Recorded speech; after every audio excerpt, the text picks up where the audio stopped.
இஸ்ரவேலின் ராஜாக்கள்ல இன்னைக்கு நம்ம பார்க்க போறது இஸ்ரவேலின் இரண்டாவது ராஜாவான தாவீதை குறித்து. பெத்லஹேம் ஊரானாகிய ஈசாயின் கடைசி மகன் தான் இந்த தாவீது.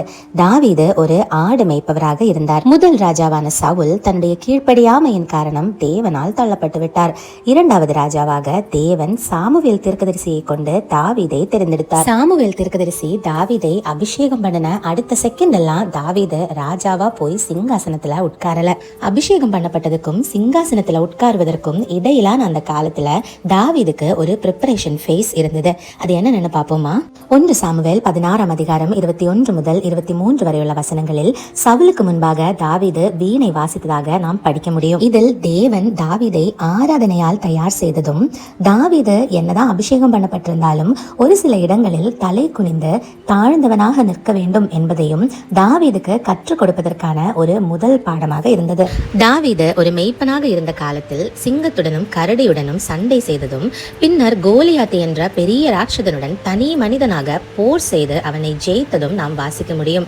இது தாவீது ஒரு ராஜாவாக மாறின பிற்பாடு தன்னுடைய ஜனங்களை எப்படி பாதுகாக்க வேண்டும் என்பதற்கும், எவ்வளவு பெரிய போர் அவனுக்கு எதிராக வந்தாலும் எப்படி தனி மனிதனாக நின்று அவற்றை ஜெயிக்க வேண்டும் என்பதற்கும் தேவன் தாவீதை தயார் செய்த ஒரு விஷயமாக பார்க்கலாம். இவ்வளவு அதிகமாய் தேவன் தாவீதை தயார் செய்து ராஜாவாக நியமித்த பிறகு தாவீது ஒரு பெரிய பாவத்தில் விழுந்து போகிறார். உரியா என்பவனுடைய மனைவியாகிய பெத்சபா என்னும் ஸ்திரீயுடன் தாவீது செய்த பாவம் தான் அது கர்த்தரின் பார்வைக்கு பொல்லாததாக இருந்தது.